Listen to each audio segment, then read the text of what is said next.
Jajaran manajemen Inter Milan yang terdiri dari Giuseppe Marotta, Piero Ausilio, dan Dario Bacin kemarin hadir di Appiano Gentile untuk menyambut kembali para pemain yang baru pulang dari tugas internasional.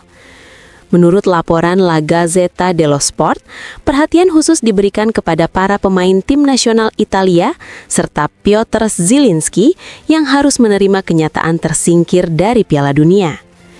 Di sisi lain, suasana berbeda dirasakan oleh Hakan Çalhanoğlu yang membawa Turki kembali ke ajang tersebut setelah absen selama 24 tahun. Di pusat latihan Appiano, berbagai topik menjadi bahan pembicaraan, mulai dari Bosnia, Gian Piero Gasperini, hingga isu tim nasional dan perburuan gelar liga. Manajemen dan pelatih berdialog dengan para pemain, baik secara kelompok maupun individu. Percakapan berlangsung secara santai tanpa format resmi, sebagai upaya untuk meredakan emosi dan mengevaluasi situasi secara menyeluruh. Beberapa pemain juga mendapat perhatian khusus, seperti Federico Di Marco yang menjadi sorotan akibat video selebrasi usai tersingkirnya Wales, serta Pio Esposito terkait penalti yang gagal. Dukungan juga diberikan kepada Nicolo Barella dan Davide Fratesi agar segera bangkit dari momen sulit. Kini fokus tim sepenuhnya diarahkan pada perburuan gelar liga. Dengan 8 pertandingan tersisa dan keunggulan poin yang signifikan, tantangan terbesar adalah mengatasi tekanan dan rasa takut untuk menang.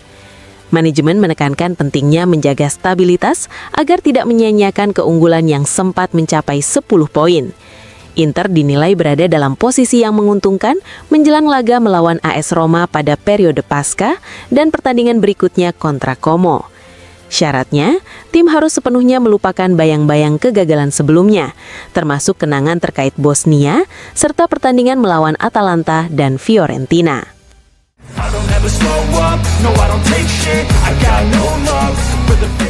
Sebuah artikel opini di Corriere dello Sport yang ditulis oleh Cristiano Gatti mengangkat pembelaan terhadap bek Inter Milan, Alessandro Bastoni, yang belakangan menjadi sasaran kritik keras. Dalam tulisannya yang berjudul Dalla Parte di Bastoni, Gatti menyoroti bagaimana sang pemain mendapat serangan yang dinilai tidak pantas, mulai dari kritik berlebihan hingga hinaan yang disebutnya tidak beradab. Ia mengakui bahwa Bastoni pernah melakukan kesalahan, khususnya dalam insiden simulasi di San Siro, namun menilai hal tersebut tidak seharusnya menjadi dasar untuk terus menghakimi sang pemain dalam setiap situasi. Terkait kartu merah yang diterima Bastoni saat laga di Bosnia, Gatti menilai tindakan sang bek justru merupakan bagian dari naluri alami seorang pemain bertahan. Dalam situasi tersebut, Bastoni dihadapkan pada pilihan cepat, membiarkan lawan mencetak gol atau mencoba intervensi terakhir yang berisiko tinggi. Menurutnya, keputusan Bastoni untuk melakukan tackle adalah bentuk tanggung jawab sebagai bek, meskipun berujung kartu merah karena faktor perhitungan yang sangat tipis. Gatti juga membandingkan situasi ini dengan gaya permainan para bek legendaris Italia, seperti Claudio Gentile, Fabio Cannavaro, Marco Materazzi, dan Fulvio Colovati, yang disebutnya juga akan mengambil keputusan serupa dalam kondisi tersebut. Lebih lanjut, ia menegaskan bahwa tidak semua kesalahan dapat disamakan. Insiden di Bosnia dinilai sebagai bagian dari risiko permainan, berbeda dengan kesalahan sebelumnya yang dianggapnya sebagai tindakan keliru. Dalam pandangannya, Bastoni justru menunjukkan karakter sebagai pemain tim nasional yang berani mengambil risiko demi tim, bukan menghindar demi menjaga citra pribadi. Di sisi lain, artikel tersebut juga menyoroti bagaimana Bastoni kini menjadi sasaran kritik dari sebagian publik yang disebut hanya menjadikan sepak bola sebagai pelampiasan emosi dan frustrasi. Statusnya sebagai pilar penting Inter dinilai turut memperbesar tekanan yang diterimanya. Selain itu, kritik yang terus mengungkit insiden simulasi melawan Juventus dianggap berlebihan dan tidak konsisten, mengingat praktik serupa juga sering terjadi di Serie A tanpa mendapatkan reaksi yang sama.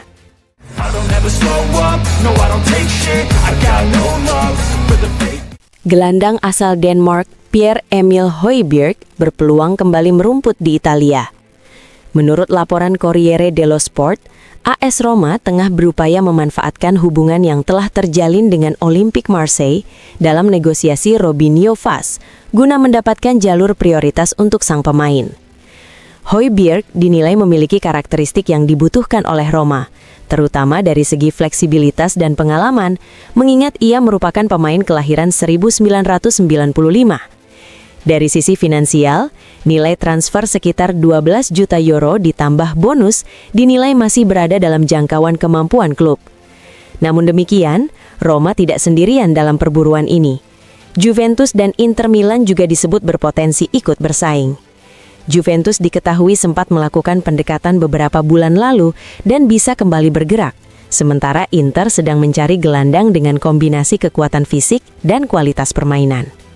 Di sisi lain, agen Højbjerg dilaporkan telah mulai menjalin kontak dengan sejumlah klub Italia dengan tujuan membawa sang pemain kembali ke Serie A.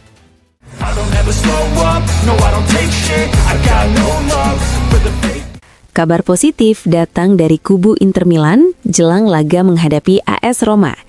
Gelandang Henrikh Mkhitaryan dilaporkan telah menjalani latihan bersama tim selama 2 hari berturut-turut sehingga membuka peluang untuk masuk dalam daftar pemain yang dipanggil pada pertandingan melawan mantan klubnya tersebut.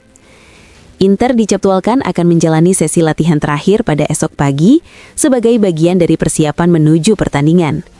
Setelah sesi latihan tersebut, pelatih Christian Cifu akan menggelar konferensi pers sebelum tim dibubarkan sementara. Selanjutnya, para pemain akan kembali berkumpul pada pagi hari saat pertandingan berlangsung. Informasi ini dilaporkan oleh Sky Sport.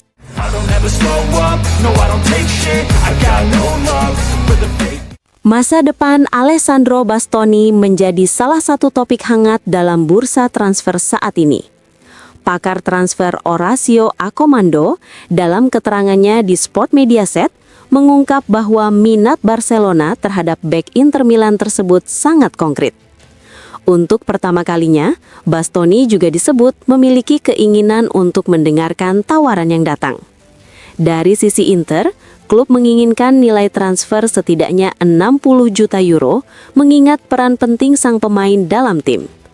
Sementara itu, pendekatan awal dari Barcelona dilaporkan berada di angka 45 juta euro yang dinilai masih terlalu rendah oleh pihak Inter, meskipun dianggap sebagai awal dari proses negosiasi. Selain itu, klub asal Katalan tersebut juga menawarkan kontrak senilai 7 juta euro per musim ditambah bonus kepada Bastoni, serta kesempatan untuk bermain di kompetisi berbeda yang kompetitif dengan memanfaatkan situasi pribadi yang tengah dihadapi sang pemain.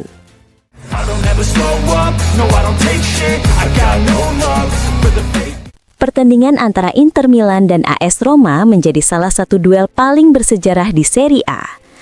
Data statistik menunjukkan bahwa pertemuan kedua tim ini merupakan yang paling produktif dalam sejarah kompetisi, dengan total 533 gol tercipta dalam 185 pertandingan. Dari jumlah tersebut, Inter mencetak 300 gol, sementara Roma menyumbang 233 gol, dengan rata-rata 2,9 gol per pertandingan. Roma juga tercatat sebagai lawan yang paling sering dikalahkan oleh Inter, dengan total 80 kemenangan bagi tim Nerazzurri di ajang Liga. Laga yang akan digelar pada hari Senin di San Siro nanti akan menjadi pertemuan ke-186, sekaligus menyamai rekor jumlah pertandingan terbanyak antara dua tim dalam sejarah Serie A. Selain itu, duel ini juga akan menjadi pertemuan keempat antara kedua tim yang dimainkan pada hari Paskah. Dalam 3 pertemuan sebelumnya yang berlangsung pada momen tersebut, Inter tidak pernah kalah, dengan catatan 2 kemenangan dan 1 hasil imbang. Dalam tren terbaru, Inter juga menunjukkan dominasi dengan hasil positif dalam 15 dari 17 pertandingan terakhir melawan Roma di Liga, yang terdiri dari 9 kemenangan dan 6 hasil imbang, termasuk 8 kemenangan dalam 10 laga terakhir.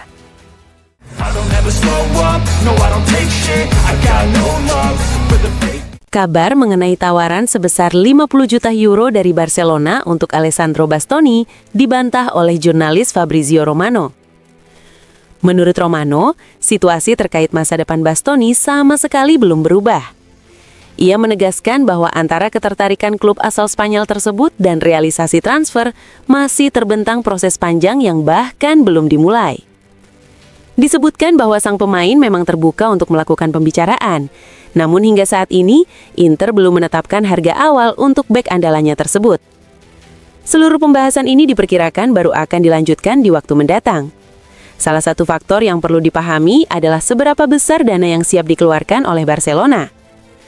Selain itu, Inter juga dikabarkan tidak terlalu tertarik dengan opsi pertukaran pemain yang sempat diangkat oleh media Spanyol. Di sisi lain, Barcelona juga tengah mempertimbangkan untuk mendapatkan pemasukan dari penjualan pemain, sehingga perlu dihitung kembali anggaran yang tersedia untuk memperkuat lini pertahanan mereka.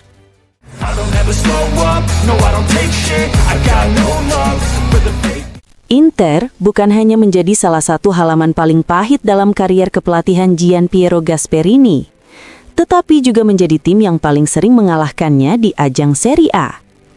Tercatat, dari total 32 pertemuan melawan Inter, Gasperini harus menelan sebanyak 18 kekalahan. Sementara itu, ia hanya mampu meraih 5 hasil imbang dan 9 kekalahan dalam duel melawan tim berjuluk Nerazzurri tersebut. Tak hanya itu, Inter juga menjadi tim yang paling sering membobol gawang tim-tim asuhan pelatih yang kini menangani klub berjuluk Giallorossi tersebut.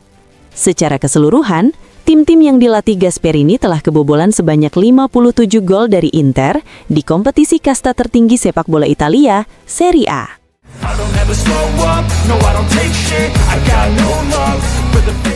Inter Milan dipastikan kehilangan salah satu penjaga gawang mudanya, Alessandro Caligaris, hingga sisa musim ini.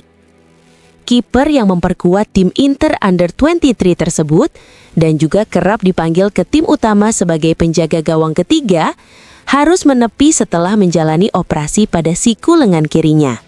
Pihak klub mengonfirmasi bahwa prosedur operasi berjalan dengan sukses tanpa kendala. Setelah menjalani masa istirahat, Caligaris dijadwalkan akan segera memulai tahap rehabilitasi guna memulihkan kondisinya.